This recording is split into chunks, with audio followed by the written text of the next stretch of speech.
الحمد لله رب العالمين والعاقبة للمتقين ولا عدوان إلا على الظالمين والصلاة والسلام على نبينا محمد وعلى آله وأصحابه أجمعين.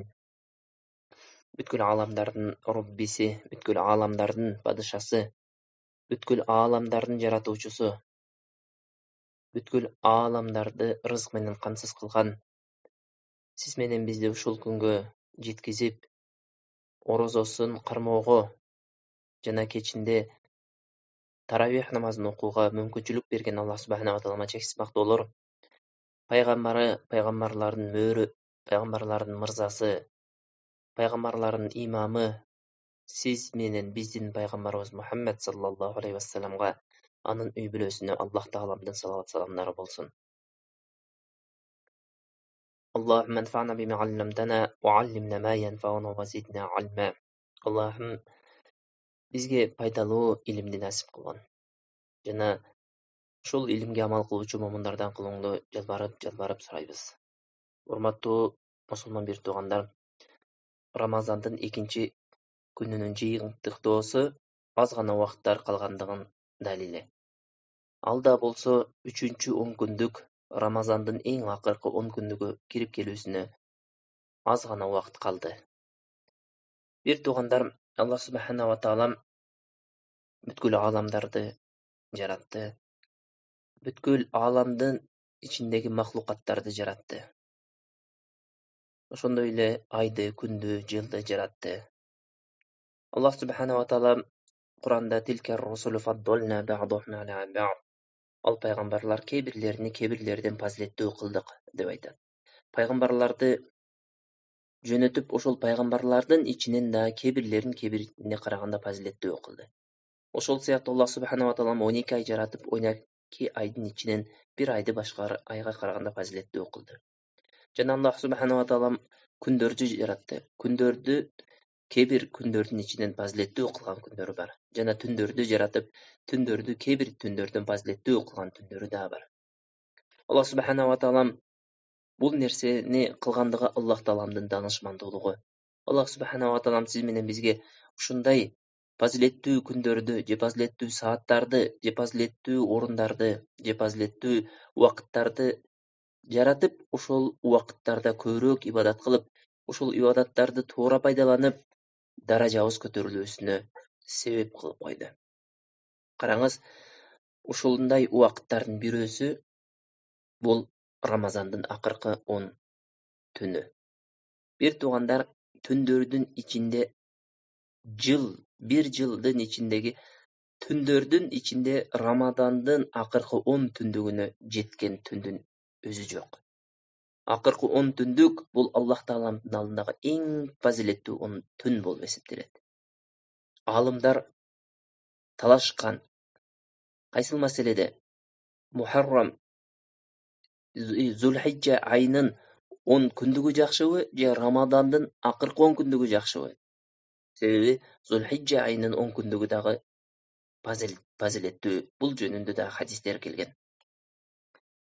Ошондо алымдар ушул нерсеге келишкен, күн боюнча ушул Зулхижжанын 10 күндүгүнө, баштапкы 10 күндүгүнө эч нерсе жетпейт деп айткан. Ал эми түн боюнча Рамазандын акыркы 10 түндүгүнө эч кайсы түн жетпейт деп айткан. Демек, караңыз, бир туугандар, Рамазандын 10 түндүгү эч талашсыз бардык түндөрдөн артык болуп эсептелет. Мына ошол түн кирип келүүсүнө аз гана убакыттар калды. Демек, сиз менен биз ушундай сонун убакыт кирип келүүсүнө даярдык. Өзүбүздү руханий да жана жисманий денебизди дагы даярдабыбыз керек. Ошондой эле рухубузду дагы даярдабыбыз керек. Бир туугандар, бул ушундай улук түн, бул улук түндүн өзгөчөлүктөрүнүн бирөөсү, бул түндө Аллах субханала таалам Кадыр түндү жаратты. Ал Кадыр түн 1000 айдан жакшы. 1000 ай, бир туугандар.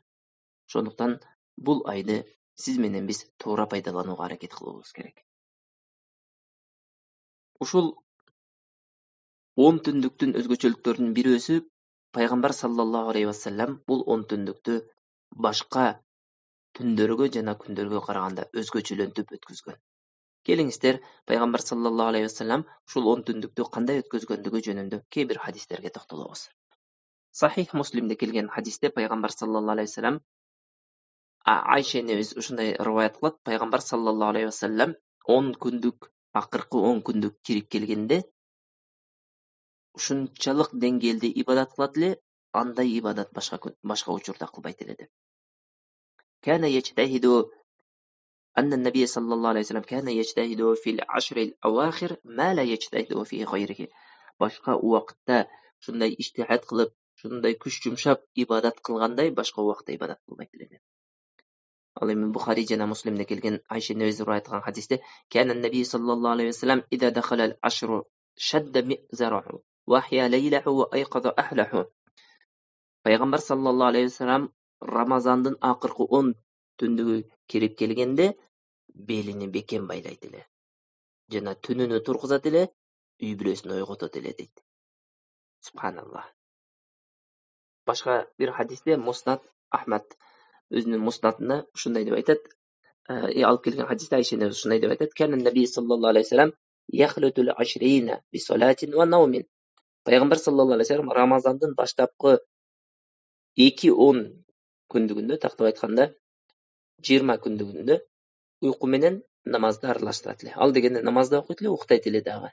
Fa idha kana 10 shammara wa shadda mi'zarahu. Ал эми акыркы 10 күндүгү кирип келгенде белини бекем байлайт эле, ибадатка ушунчалык жарышып ибадат кылат эле дейт. Субханаллах. Ушул жогорудагы окуган хадистер пайгамбар саллаллаху алейхи вассаламдын акыркы 10 түндүктү кандай пайдалангандыгы жөнүндө токтолуп өттү.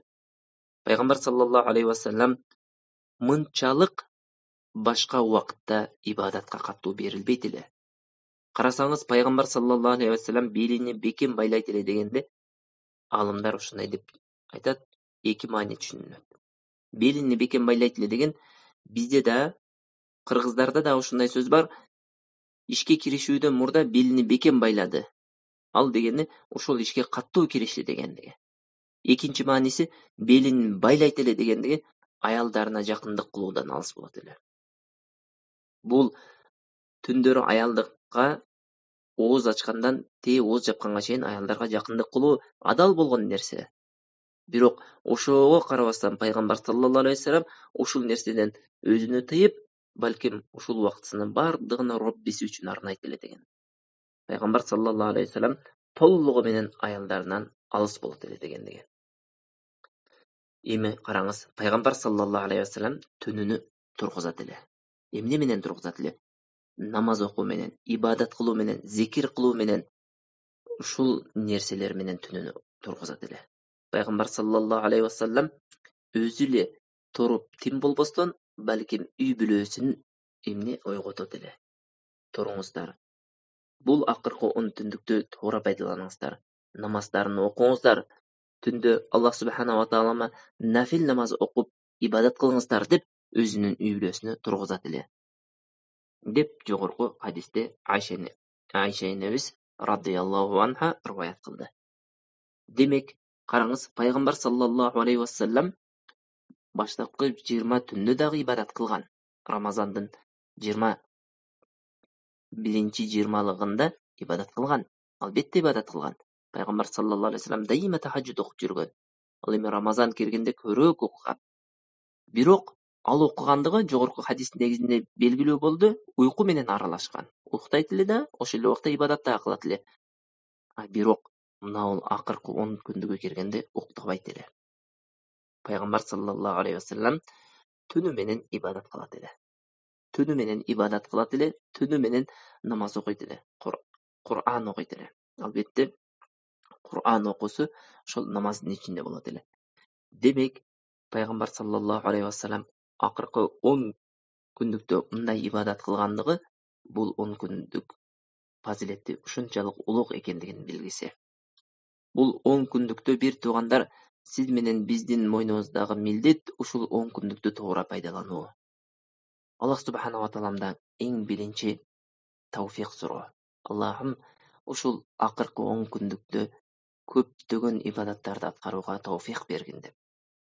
Allah subhanahu wa taala эгерде bir insanga ibadat kılууга же bir solih amалдарды аткарууга тауфик бере турган болсо, ал инсанды тосуп коюучу эч ким болбойт. Аллах таалам тоскон болсо, ал инсанга тауфик берүүчү эч ким жок. Демек, сиз менен биз ушул акыркы Рамазандын 10 күндүгүнү туура пайдаланышыбыз керек. Эң чоң зыянга учуроо бул бир туугандар базарда иштеп банкрот болуудан дагы чоңураак зыянга учуроо ушундай сонун мүмкүнчүлүктөр кирип келген учурда ушул мүмкүнчүлүктөрдү туура жака пайдаланбастан туура эмес жака пайдаланып коюу. Ушундай сооптуу амалдар эсе болуп кабыл болуна турган күндөрү болобу, ушундай убакытка Аллах таалам сиз менен бизди жеткизсе, ошол убакыттын кадырына жетпестен ушул убакытты пайдасыз жака иштетип коюу мына ушул эң чоң зыян болуп эсептелет. Тилекке каршы, дагы бир рет тилекке каршы, бүгүнкү күндө көпчүлүк мусулмандар ушул Рамазандын акыркы 10 күндүгүн башка 10 күндүктөн эч айырмасы жок өткүзөт. Эч нерсесинен айырмасы жок. Башка убакытта Рамазанга чейин болобу, же Рамазандан кийин болобу, же Рамазандын баштапкы 20 күнүндө болобу, кандай өткөзгөн болсо, Рамазандын акыркы 10 күндүгү дагы кутма ошондой эч бир айырмасы жок. Бул эң чоң зыянга учуроо болуп эсептелет. Балким бир туугандар ушул менен эле тим болбостон, кээ бир адамдар ушул Рамазандын акыркы 10 күндүгүнө көбүрөөк убактын бекер өткөзүү менен өткөзүп жиберет. Караңыздар, субханаллах, түндөрүнө бекер сөздөр менен, бекер кинолорду көрүү менен, же болбосо ушуга окшогон арзыбаган нерселерди, эмне эч кандай сооп болбой турган нерселерди аткаруу менен, ошол амалдарды кылуу менен өткөзүп жиберет. Булар дагы жакшыраак болуп калат күнөө менен өткөзгөн адамдарга караганда. Күнөө менен өткөзгөн адамдарга караганда жогорудагы айткан бекер өткөзүп жиберген адамдар жакшы болуп калат. Бирок ошол бекер өткөзүп жибергендер, элестетиңиз, чоң зыянга учураган болсо, эми күнөөгө матырылып, ушул акыркы 10 күндүктү күнөө менен өткөзгөн адамдар жөнүндө эмне дейбиз? Албетте, алар шайтандын бир тууганы, андан башка эч нерсе эмес. Шайтан аларды толугу менен тизгиндеп, каалаган жагына буруп кетет.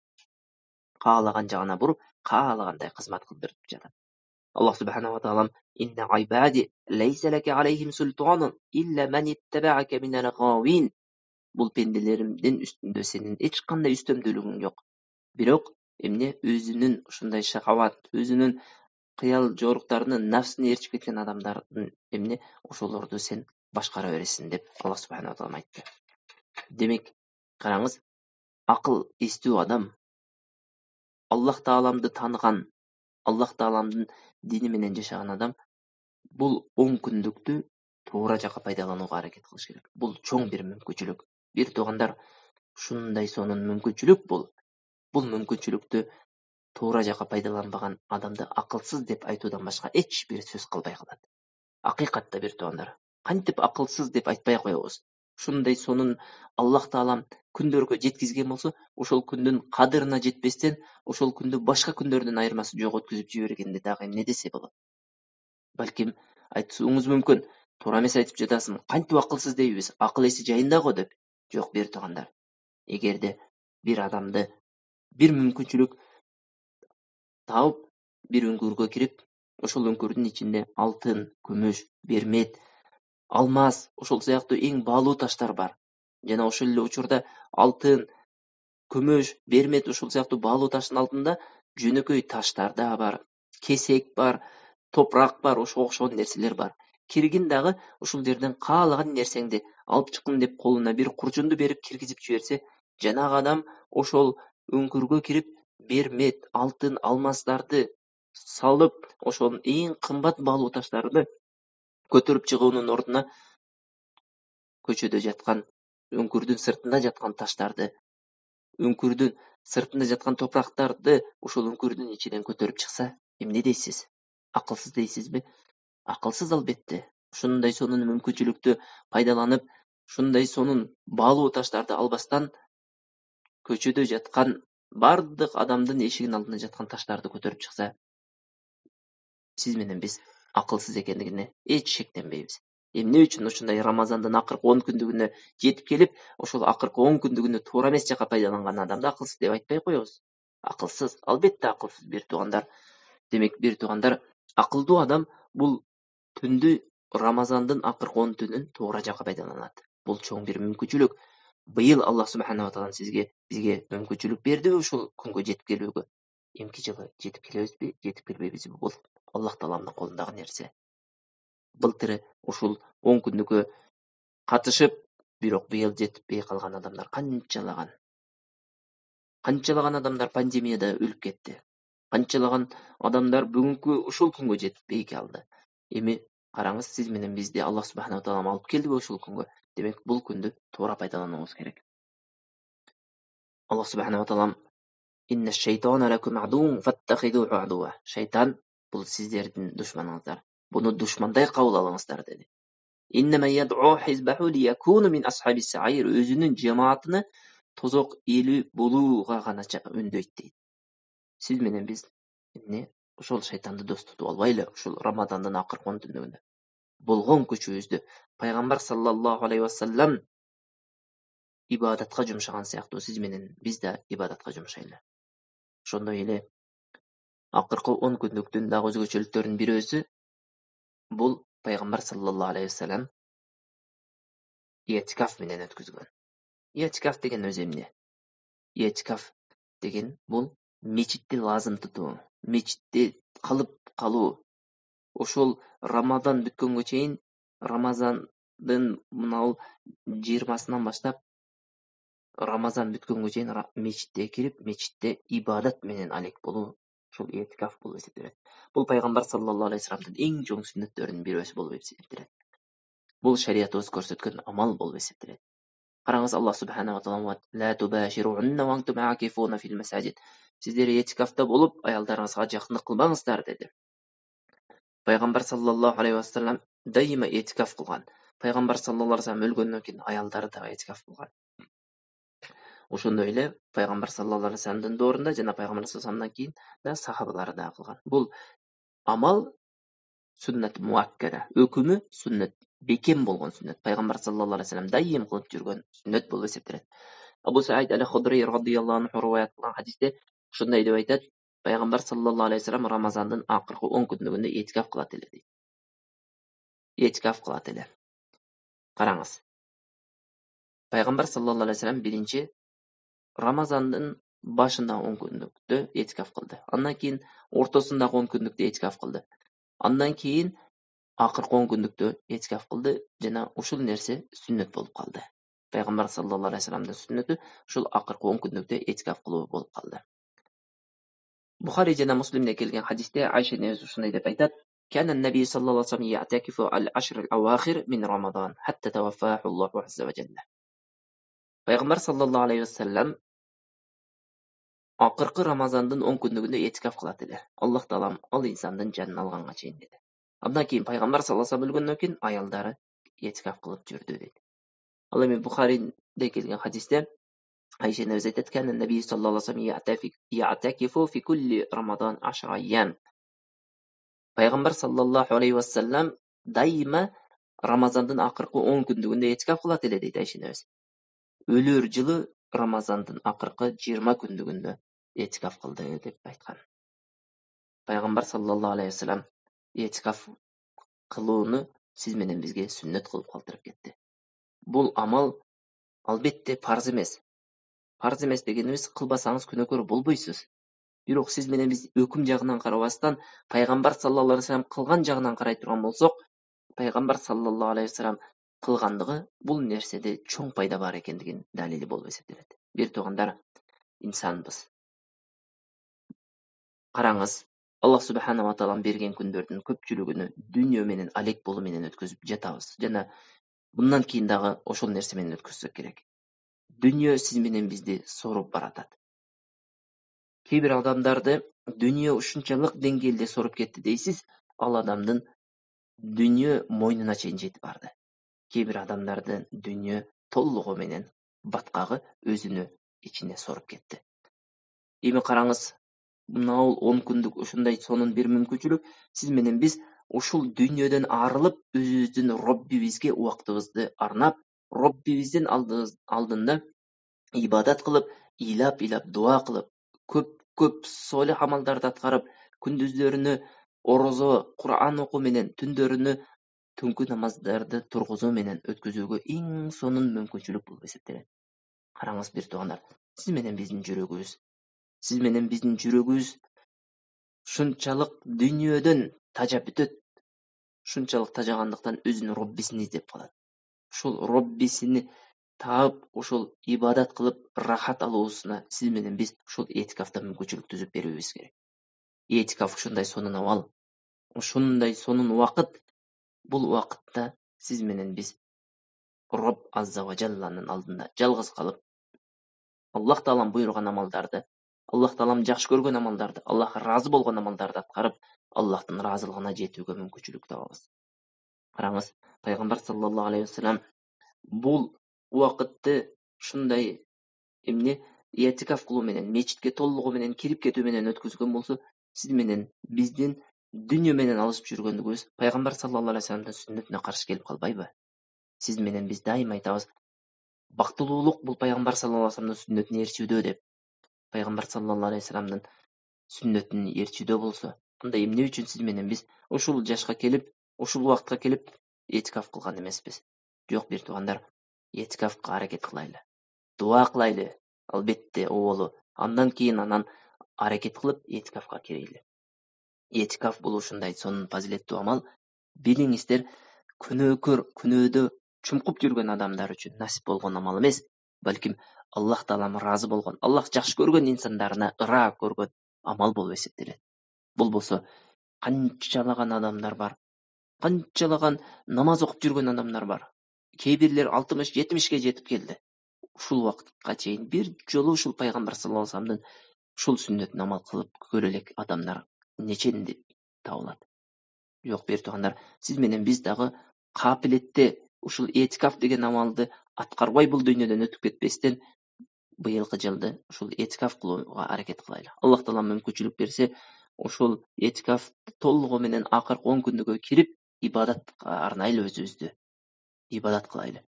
Балким айтууңуз мүмкүн, этикафка кирүү менен мен бала чакам кандай болот? Этикафка кирүү менен ишим кандай болот деп. Мүмкүнчүлүк болсо, ишиңизди, дүйнөңүздү ушул убакытка токтотуп туруң. Токтотуп туруң бир туугандар. Балким сиз ибадатка бекем болгон себептүү, сиз такыбалыкка жетишкен себептүү Аллах Таалам рызкыңызга береке берип коёттур. Ал эми үй бүлө бала чакага токтоло турган болсок, сиз өлүп калсаңыз, үй бүлө бала чакаңызды ким багат? Рызкты берүүчү Аллах субханаху ва таалам го. Сиз өлүп калсаңыз, үй бүлөңүз өзүнүн жолун улантып кете берет го. Куттум ошондой элестетиңиз. Пайгамбар саллаллаху алейхи вассаламда 12 аял болгон. Бир туугандар, сизде бир аял болсо, пайгамбар саллаллаху алейхи вассаламда 12 аял болгон. Пайгамбар саллаллаху алейхи вассалам ошолорду бардыгын ордуна коюп туруп, анан этикафка кирип кеткен. Сиз да ошондой кылыңыз. Андан кийин этикафтын ичиндеги кээ бир сүннөт амалдары бар. Этикафка кирген адам мечитке киргенден кийин адептери мечиттен чыкпайт. Мечиттен чыкпайт дегендиги, мечиттен толугу менен чыкпайт. Пайгамбар саллаллаху алейхи вассалам этикафка киргенде эч качан чыкпайт эле. Эгерде чыкса, жүз'i деп коет, бир бөлүгүн чыгарат эле. Айша энебизге барып башын тосуп берет эле. Айша энебиз пайгамбар саллаллаху алейхи вассаламдын чачын тарап берет эле. Эми караңыз, этикафка кирген адам толугу менен чыкса, 3 учур болот. Ушундай убакта чыкса болот. Балким туура эмес айтып койдук. Толугу менен чыккан 3 түрдүү абал болот. Ошонун кээ бирөөсү туура, кээ бирөөсү туура эмес. Биринчиси, сөзсүз чыгуусу зарыл болгон нерсе үчүн чыкса, шариятыбыз ал нерсени тыйган эмес. Зарыл, мисалы айта турган болсок, этикафта отурат, ал инсан тамактануусу керек. Кечинде ифтарга жана эртең сарылга. Эгерде өзү чыкпай турган болсо, башка эч кандай тамак алып келген эч ким жок боло турган болсо, ошол убакта тамак үчүн, ушундай зарыл нерселер үчүн чыкса болот. Шариятыбыз бул нерсеге уруксат берет. Ал адамдын этикафы бузулбайт. Ал эми экинчиси, дагы башка бир жакшылык үчүн чыгуу болсо, мисалы айта турган болсок, бирөө ооруп жаткан болсо, же болбосо жакын адам бул дүйнөдөн кайтыш болуп кетсе, ошонун жаназасына баруу үчүн же болбосо бирөө катты ооруп больницада жаткан болсо, ошону зыярат кылуу үчүн чыккан болсо, бул адамдын дагы этикафы бузулбайт. Бул адам дагы этикафтан ошол чыгуусу дурус болуп эсептелет. Ал эми үчүнчүсү, бул эч кандай зарылчылык жок. Ансыз деле жашоосу улана турган нерсе үчүн чыга турган болсо, мисалы соода сатык үчүн чыга турган болсо, же болбосо аялына жакындык кылуу үчүн чыдабай кетип, аялына жакындык кылам деп чыгып келе турган болсо, ошо күндүзү го өзү негизинен орозо кармаган учурда неме кылбайт, аялга жакындык кылбайт. Эгер жакындык кыла турган болсо, кафарат кылыш керек. Түнү адал го деп туруп чыгып барып аялына жакындык кыла турган болсо, бул нерсе ал адамдын этикафын бузуп коет. Жана ушундай чоң сооптуу амалдан кур калып калат. Ошондуктан бир туугандар, этикафка кирген адам эмне сөзсүз ушул адептерге моюнсунуу керек. Ошондой эле этикафка киргенде сиз менен биз Аллах үчүн убактыбызды бөлүп дүйнөдөн үзүлдүкпү, демек ушул убакытты туура жакка пайдаланалы. Биз көп учурда күбө болуп турабыз. Күбө болуп дагы келетабыз.